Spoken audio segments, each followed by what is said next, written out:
Yeah, we're back for another week, and we've got someone on the show today who we think of as practically part of the Blast family. She was our first guest on the show last year. She was also part of our international marketing campaign when the show kicked off. Talking about the one and only Ellyse Perry. You there, Pez? Woohoo! Hey! Hey, I'm sure you remember this day well. Where have you got your copy hanging? Not hang above your bed, because mine does. My bed. Your bed. Well, yeah. Mine, yours, both. Hey, thanks for joining us today. How are you going? How have you been? How's isolation treating you? Yeah, no problem. Thanks for having me. It's been good. Yeah. Actually really, probably not the right thing to say, but I've really enjoyed a bit of time at home and just kind of hanging out. It's been nice in a lot of ways, albeit the circumstances. And something that probably everyone is pretty keen to find out too, how is that hamstring going? Oh, yeah, good, thanks. So I think I had surgery about just over 7 weeks ago. Mm-hmm. And it's kind of been slow going, but it's supposed to be in the first little bit. But I ditched the crutches last week, which is really nice. Hey. It's all been going along pretty well. So, yeah, it's good, thanks. When are you going to be back? Will you be right in time for the WBBL? Yeah, all things going well. I think that's the plan. So it's about 6 months from start to finish. So I think that takes us to about mid-September. So yeah, fingers crossed. I'll be good to go. I want to take you back before that actually happened. 2013 World Cup, you had an injury coming into the final, and there was a lot of conjecture about would you play, would you not? You did. Australia won that final. Coming into this one, you had the hip injury, and there would have been a lot of chat about, I suppose, the risk versus reward of you playing against a must-win game against the Kiwis. How much of that choice was yours in comparison to the medicos? I don't think I would have played if I didn't think I was capable of playing, if that makes sense. So, yeah, we went through some fitness testing and stuff before the game, and it all went fine. And I think, in the context of the competition and where things are at, there's probably no point thinking about anything beyond that game, given it was sort of like a sudden death knockout game. So from that point of view, I guess we all made the decision, but ultimately I guess it rests on me because I'm the one that had to say I felt okay to do it. So, which I did. I felt almost fully fit, maybe just a little bit hampered by it. So, it all worked out okay. I think a 90% fit Ellyse Perry, most people would be picking their team any day of the week anyways. I want to ask you, you've had probably time for it to sink in the whole World Cup right from where to go. Was there a standout performance for you over the World Cup? Probably biasly putting my Australian hat on, the final, not just the whole spectacle of it and, the circumstances and, the crowd and that, but the actual performance from the team was, on the biggest stage, in the biggest game of everyone's lives, pretty amazing. And I just thought it was such a significant moment in terms of where the team was at. Pez, I mentioned the WBBL a moment ago. You're obviously off contract with the Sixers, living in Melbourne. Really, really cold living in Melbourne, yeah. Don't change the subject. Anything, I'm sure a couple of the local teams down there have come knocking. It's just us here. Anything you want to tell us? Well, I'm not off contract, actually, so I'm with the Sixers still. So, okay.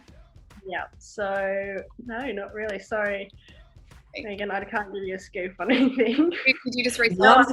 Did you just re-sign, or were you always on contract with them? It rolled over. So it was sort of my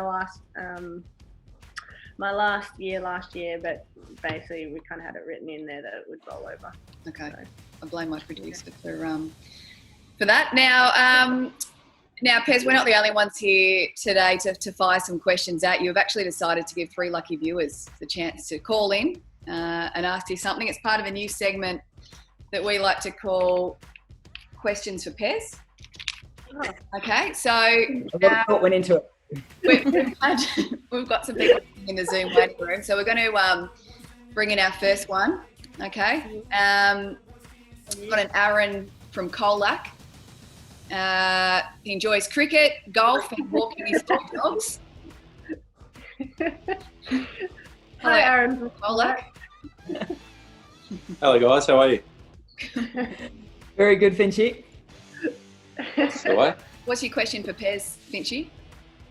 Pez, obviously you're a very proud Sydney-sider, but since moving to Melbourne, we've obviously got, you've got Bondi Beach and Coogee and all those places there.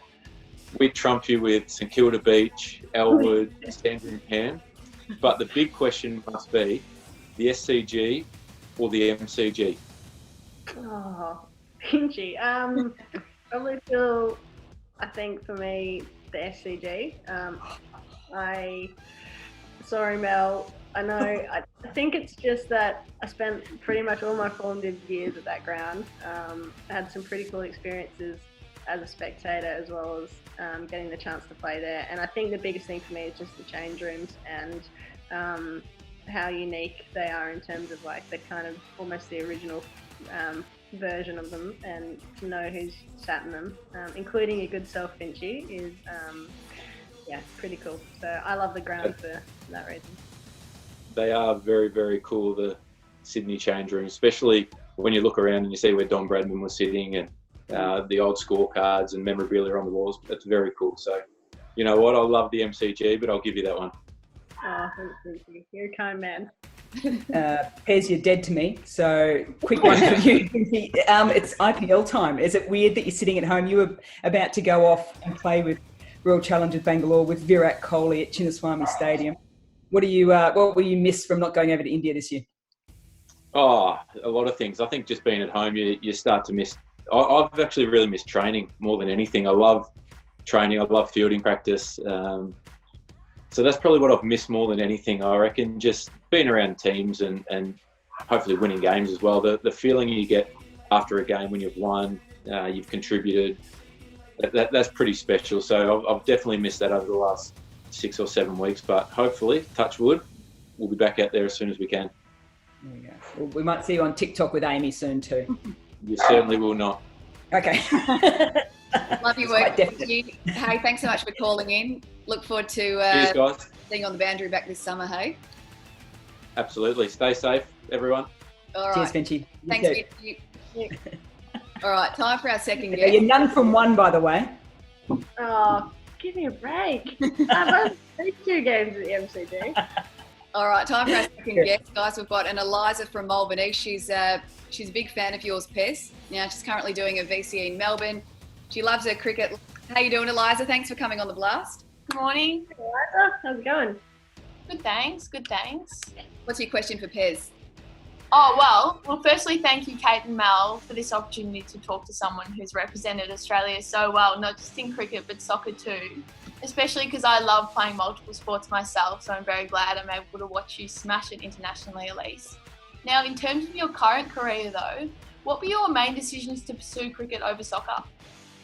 Ooh, question. I think, so it's probably about 5 or 6 years ago now, which makes me feel proper old, but essentially, like, it probably got to a point where it wasn't possible to play both at the same level, which is a really great thing because it meant that both sports have developed so much. Both sports have developed so much in terms of the progress around, professionalisation and all those kinds of things, that it was really only possible to play one at a time. So cricket probably was a little bit ahead of soccer at the time, and honestly speaking, I was probably a little bit better at cricket as well. So I kind of ended up doing that, but I certainly loved the time playing both sports. It was a really cool challenge, and I really am thankful for those experiences. I think it taught me a lot as an athlete, and particularly when you're younger, I think it's great to play as many sports as you can.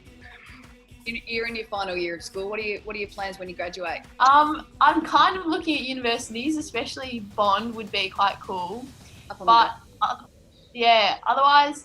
there's a Research Exercise Australia opportunity that I can hopefully pursue that. I'm not sure about uni courses yet, So it's just a little bit unknown at this stage. Eliza, thanks so much for being on the show. Really appreciate it. All right. Back to your studying, hey? Thank you for having me. Cheers. Love you. See you later. Bye. All right, we've got one more caller, guys. As we say goodbye to Eliza, one more call. It's a Millie from Footscray. She's an avid watcher of the Blast. She loves the colour red, and she knows how to. Molly Strano. What are the chances? Well, I did submit my questions pretty early in the week, so they're probably at the top of the pile. So I'm glad that I got selected, and it's a real honour to be here, ladies. Can someone give us a full-time gig on the Blast? I'm going to send my invoice to Kate after this because I'm waiting. Is this your 6th audition for the show, Mo? Or Yeah, I'm part of the full-time panel now. So yeah, as I said, I'm invoicing the Blast. I think it's about time I get reimbursed for these gigs. So yeah, that's a conversation to probably have that's going to take place after this little interview here. What's your question for Pez, Mol? Yeah, Ellyse, I've just got a few questions for you. During this isolation period, I've heard that you've enjoyed a bit of time in the kitchen doing some cooking. Phone's ringing. That's very unprofessional. can't turn it off. Oh, my laptop, I'm trying so hard. Anyway, if SEN Melbourne Radio could stop calling me, that'd be great. Back to my question. Let's just get back on track here, ladies. I've heard that you've enjoyed some time in the kitchen and you've been doing a little bit of cooking. What's the best ISO dish that you've whipped up, and have you had any kitchen fails as well? Oh, I fail every night because I don't follow recipes. So I think most dishes end up being a bit of bubble and squeak, to be honest, Mol. Old school. Yeah, old school. I like it. Yeah, thanks. Anything with a bit of red wine takes spark, to be honest, so. Lovely. And now on to my second question. We often hear about cricketers while they're playing, doing a little bit of studying and some courses to upskill themselves to prepare themselves for life after cricket. I heard that you recently did a little apprenticeship under... I got it pretty quick that time. I recently heard that you did an apprenticeship under Cindy Sawyer, who's the wife of Ben Sawyer, who's the coach of the Sixers. Can you talk us through that little apprenticeship and where that may lead to? Yeah, well, if you can imagine an episode of Gordon Ramsay's Hell's Kitchen, that is pretty much my apprenticeship in a nutshell with Cindy. Not that Cindy is anything like Gordon, she's the opposite, she's incredibly lovely. But we were faced with a lot of different elements in my apprenticeship under her. Our business is called Grazzarazzi, and essentially it's grazing plates for the stars. And when I say the stars, so far we've done Erin Burns' wedding for her lovely wife Anna Murphy, and also a lunch for the Sydney Sixers. So yeah, we're pretty successful. I muck up more things than I actually help Cindy with. But I am good on the food hygiene. I always wear gloves, and also SDN again, call again. Yeah, we've been chipping away in the background. So yeah, my life pretty much revolves around food outside of sport, as it seems to have come to fruition in these questions, Mol. But anyway. So guys, we've got to wrap this up quickly. We've got less than a minute, or I've got to upgrade Zoom. Not interested in that. Mol, just very quickly, I know you're going stir crazy. Last time we checked in with you. How are you going? You seem a bit more relaxed and refreshed this time around. What were you saying? What are you saying, that I was scattered last time I saw you, Megan? Potentially, yes. No, I'm starting to get used to it now. I'm starting to get used to this little isolation life and got some little routines in place. So yeah, I'm coping with it okay. I'm still missing all my mates though. Okay. Okay. And one for you, Pez, that's count number 8, I think we're up to now. Pez, give us a thought of who we should interview for the next blast. Oh, I'd love to know what Ellyse Healy's up to. Yeah. I could probably guess what Ellyse Healy's up to. Have you We're done smoking on the Ellyse golf course. Healy? Yeah.